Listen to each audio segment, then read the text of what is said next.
Assalamualaikum warahmatullahi wabarakatuh. Hamdan lirabbil qassana bi Muhammadin wa anqadana min dhulmatil jahli wal jayajiri. Alhamdulillahilladzi hadana بعبده المختار من دعانا إليه بالإذن وقد نادانا لبيك يا من دلنا وهدانا صلى الله وسلم وبارك عليه وعلى آله. الحمد لله الذي جمعنا في هذا المحضر. الحمد لله الذي جمعنا في هذه الليلة.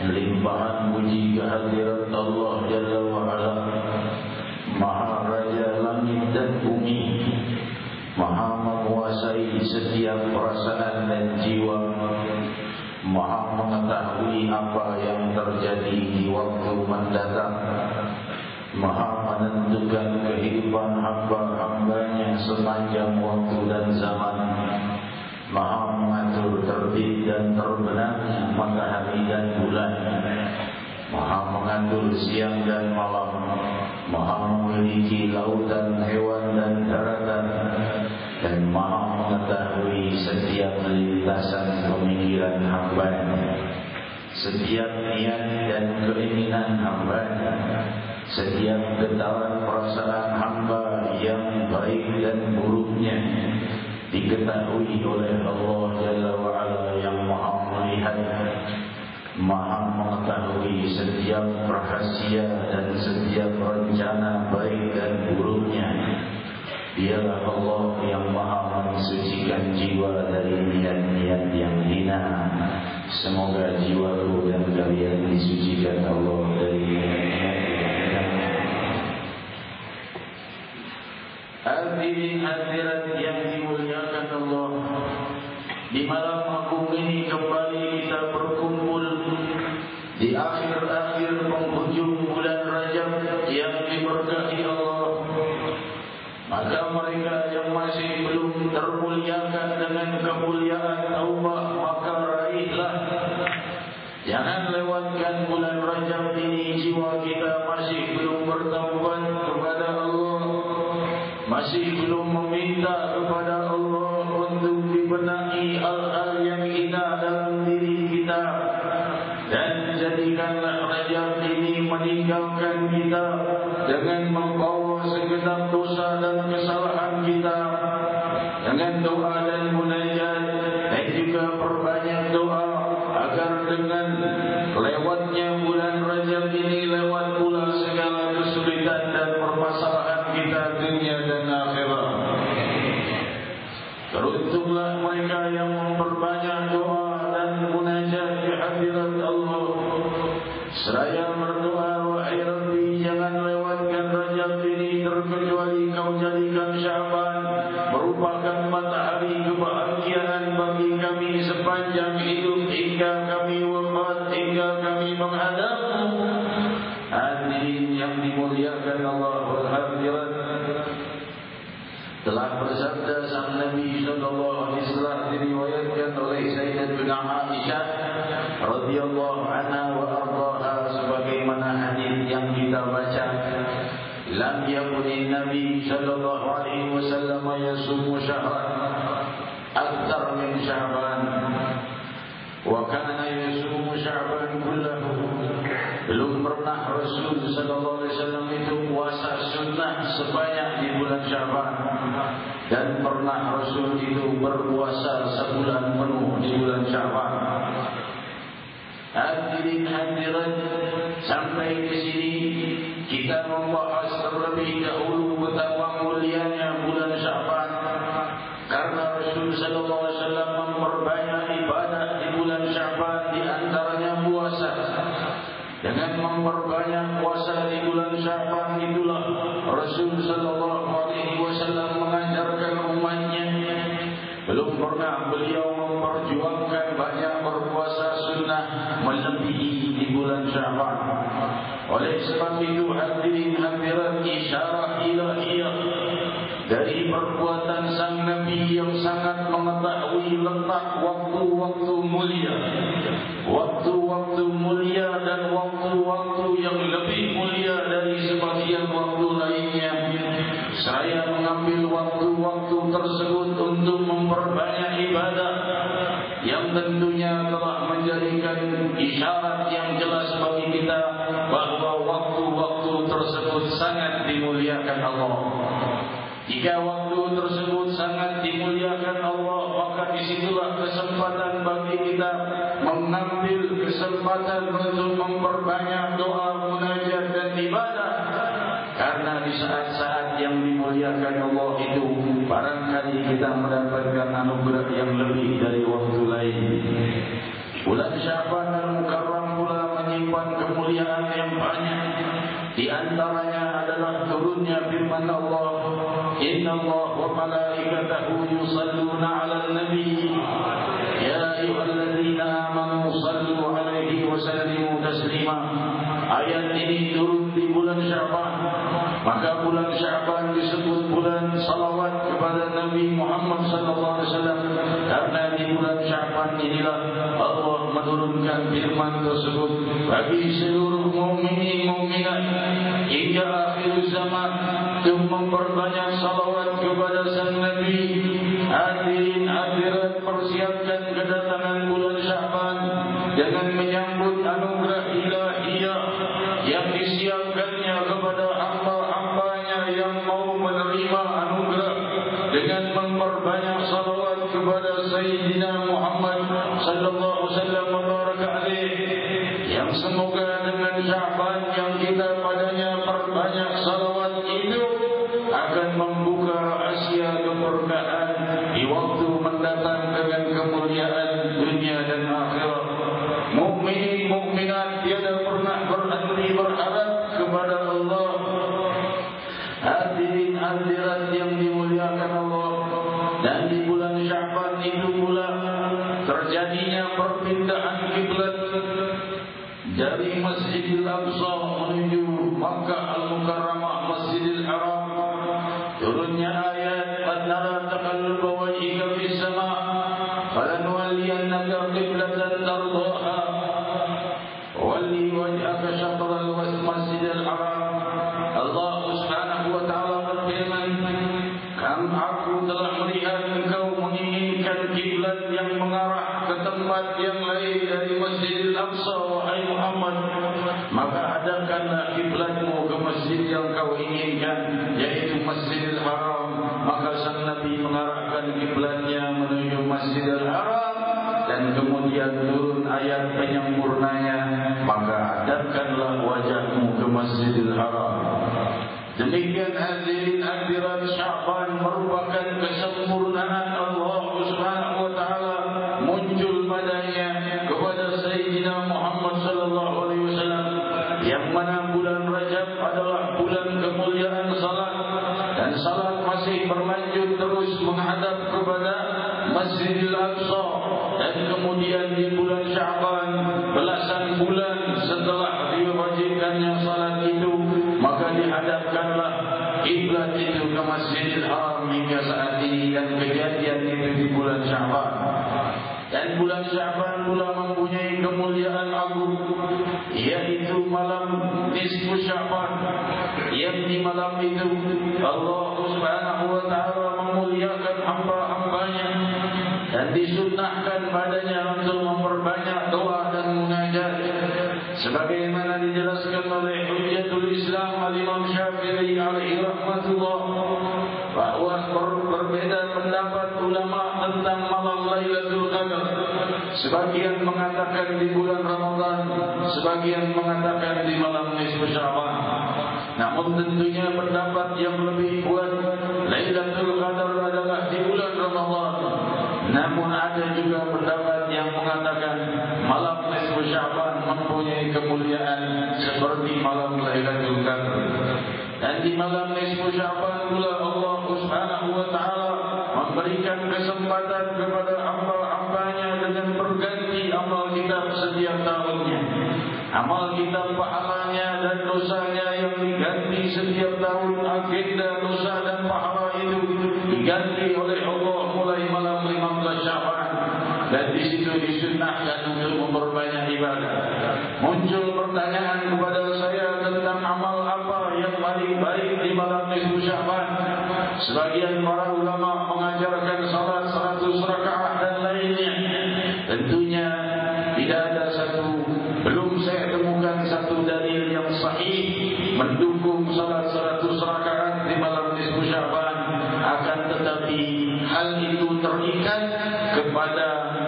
sunnahnya memperbanyak ibadah di malam nisfu Sya'ban. Maka apakah itu berupa memperbanyak ibadah salat sunnah, dan memperbanyak doa, memperbanyak Al-Quran. Hal itu semua hal yang baik dilakukan di malam nisfu Sya'ban. Malam-malam agung itu telah menanti kita, kemuliaan itu menanti kita, dan kemudian akan datanglah Ramadan Al-Mukarram. Hadirin hadirat yang dimuliakan Allah, kita teruskan riwayat hadis sang Nabi. Rasul sallallahu alaihi wasallam bersabda sebagaimana ucapan Sayyidatina Aisyah, bahwa Rasul kemudian bersabda, "Khudhu minal amal ma tutiqun." Ambillah dari amal pahala itu semampu kalian. Bila mampu 1 bulan penuh berpuasa di bulan Sya'ban, berpuasalah. Bila tidak mampu, maka ambillah semampunya. 1 hari, 2 hari, berapa hari pun semampunya. Ambillah semampunya hal-hal yang sunnah, hingga usia kita dan jasad kita menyaksikan lewatnya hari-hari kita di dalam sunnah Muhammad Rasulullah sallallahu alaihi wasallam. Khudhu minal a'mal ma tutiqun, innallaha la yamillu hatta tamillu. Sungguh Allah tiada akan pernah bosan sampai kalian sendiri yang bosan. Maksudnya apa? Kalau kita tidak bosan-bosannya, maka hal itu baik. Tetapi Allah Maha tidak mungkin bosan. Manusia bisa sampai pada sifat bosan, namun Allah tidak ada pada sifatnya bosan. Menunjukkan setiap pendosa yang selalu bertaubat, Allah tidak akan bosan menerima taubatnya. Setiap orang yang bersalah memohon maaf kepada Allah, Allah tidak akan bosan memaafkannya. Setiap hamba yang berdoa siang dan malam, Allah tidak akan bosan mendengar doanya. Hamba yang beribadah siang dan malam, dia tidak akan pernah bosan untuk menerima ibadah hambanya. Innallaha la yamillu hatta tamillu. Sungguh Allah tidak akan pernah bosan sampai kalian sendiri yang bosan. Manusia mempunyai sifat bosan, tetapi hadirin hadirat, kita berharap kepada Allah agar Allah membenahi kita untuk tidak bosan beribadah, untuk tidak bosan bertaubat, untuk tidak bosan membenahi diri kita. Dan Rasul sallallahu alaihi wasallam diriwayatkan Sayyidatina Aisyah radhiyallahu anha wa ardhaha, bahwa Rasul sallallahu alaihi wasallam, apa yang paling dicintai oleh sang Nabi adalah salat sunnah yang selalu didawamkan. Ahabba ila Nabi sallallahu alaihi wasallam ma du'ima alaihi, ahabbu salati ila Nabi sallallahu alaihi wasallam ma du'ima alaihi. Salat sunnah yang paling disukai sang Nabi adalah yang dilakukan berkesinambungan. Wa idza shalla salatan dawama alaihi, bahwa Rasul itu kalau melakukan suatu salat sunnah tidak lagi meninggalkan. Hadirin hadirat yang dimuliakan Allah, seling bisikan syaitan membisikkan kita untuk tidak banyak beramal. Jangan banyak-banyak beramal, nanti kau tidak bisa mendawamkannya. Sungguh itu bisikan syaitan. Kita layaknya mengambil amal yang semampunya, seringannya untuk tidak kita tinggalkan, dan boleh tambahkan amal sebanyak-banyaknya di waktu senggang kita.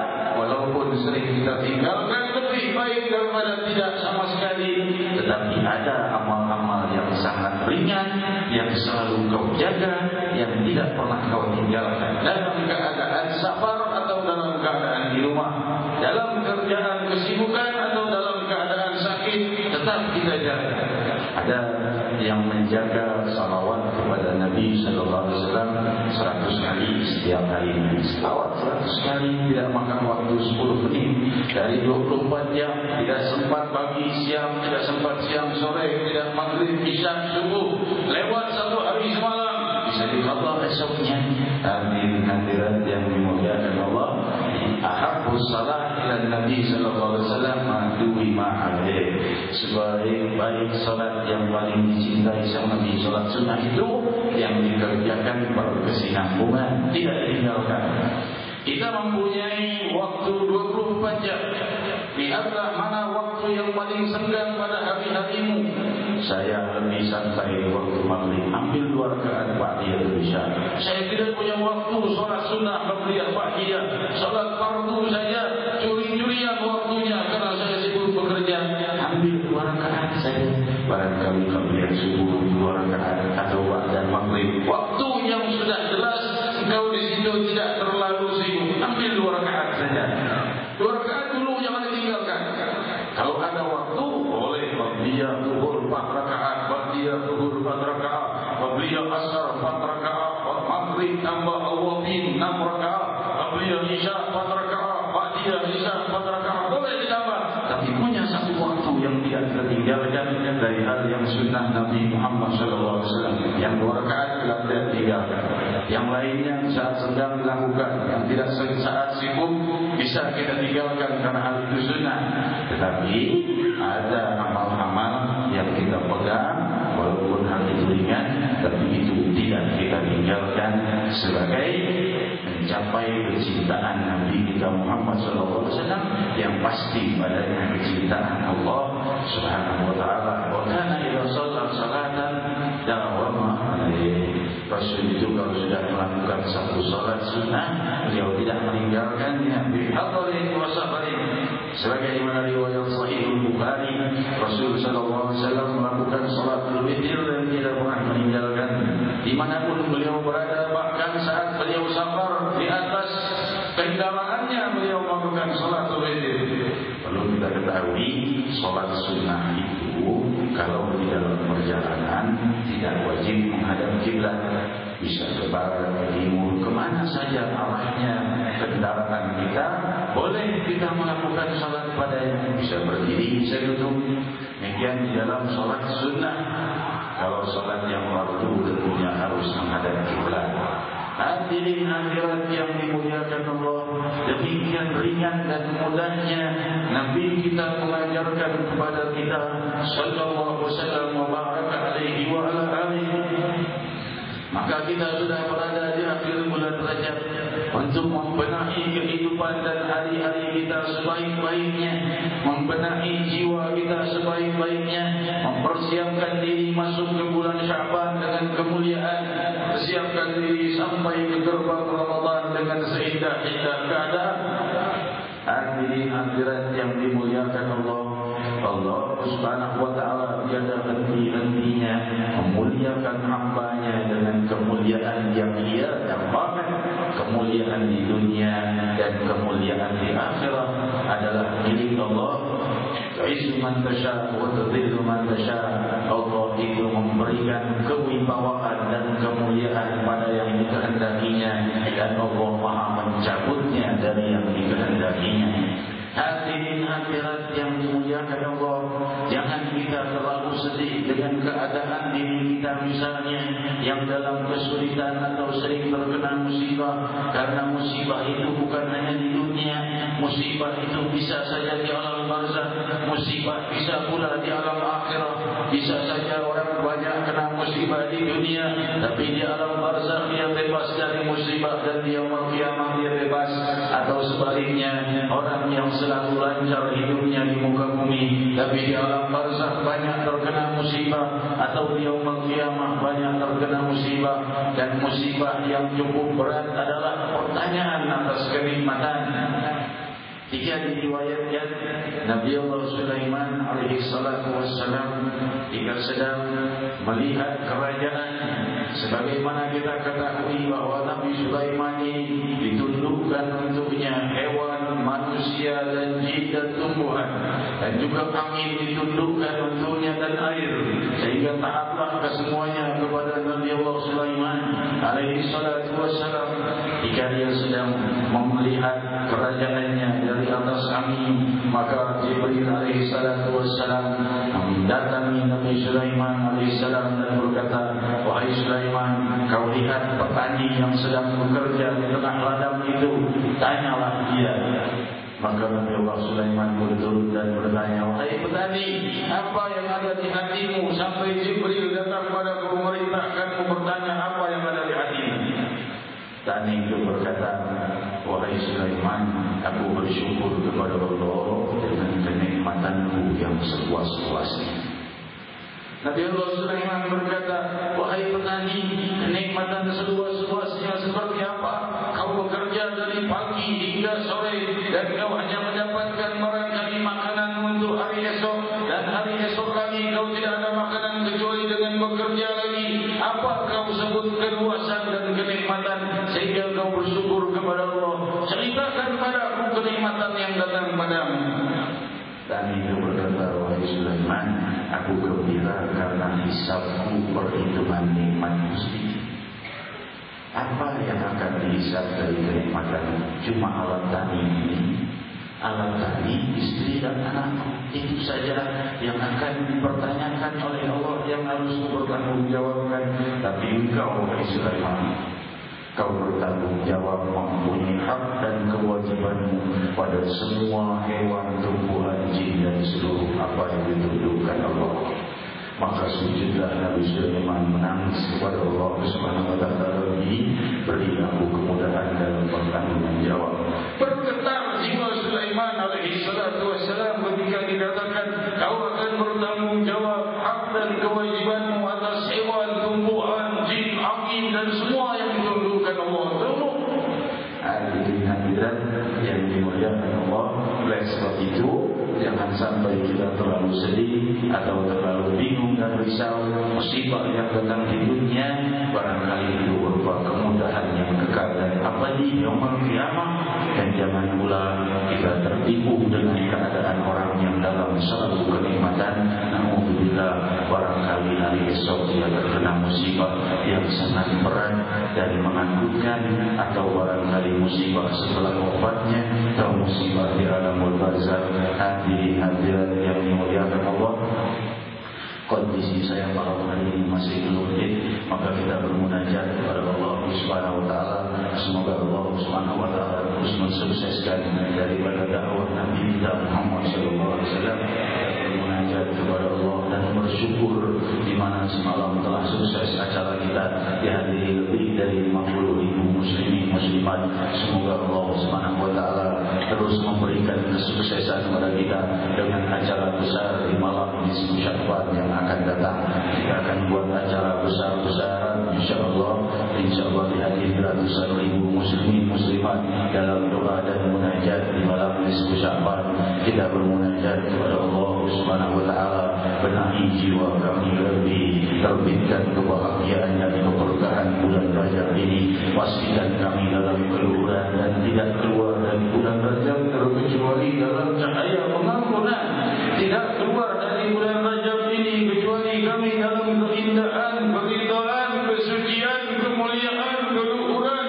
Wahai yang maha bercahaya menerangi jiwa dan sanubari, wahai yang maha menerangi alam semesta dengan keindahan, wahai yang maha menerangi kehidupan dengan kebahagiaan, kami menyeru namamu yang maha indah dan bercahaya abadi, agar kau terangi hari-hari kami dengan kebahagiaan yang abadi.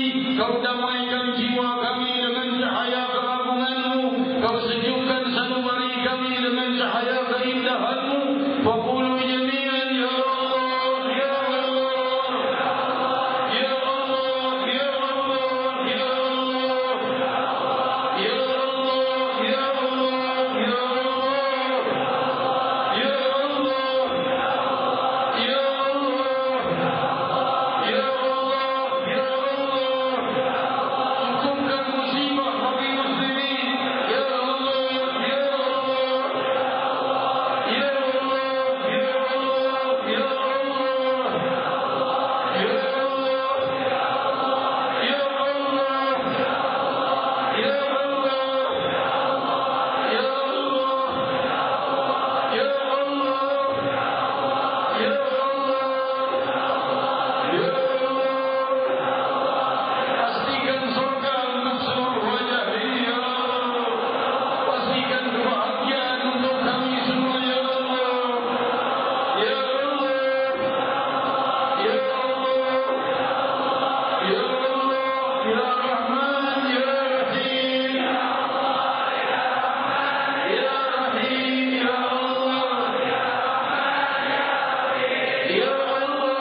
عليها الأحياء وعليها الموت وعليها الوفاة إن شاء الله تعالى من الآمنين.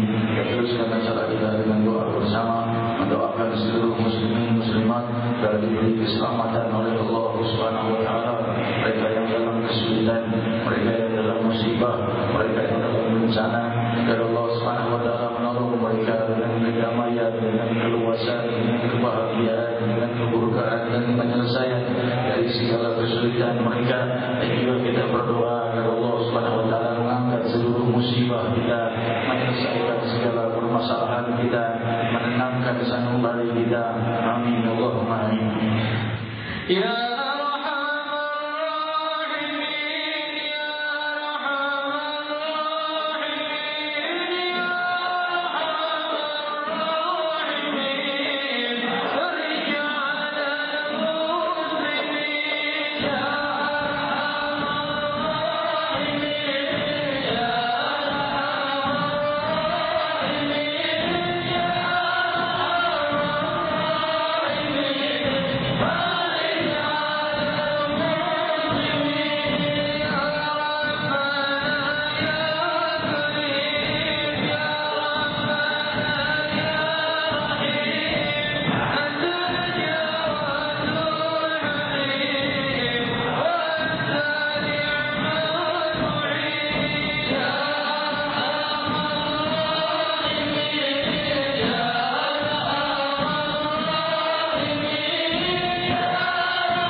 dan dari akhbar majelis Rasulullah SAW maka diadakan malam Ahad yang akan datang di Masjid Istiqamah Kampung Petukangan di Nomor 5 Teratai Purwokerto Jakarta Timur.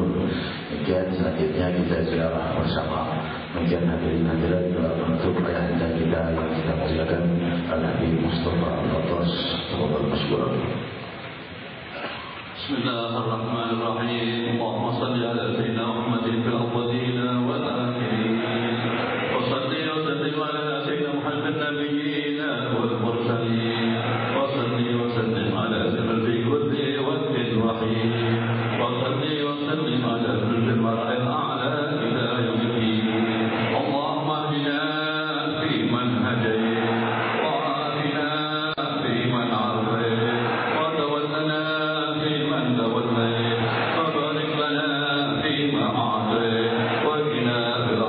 ilaha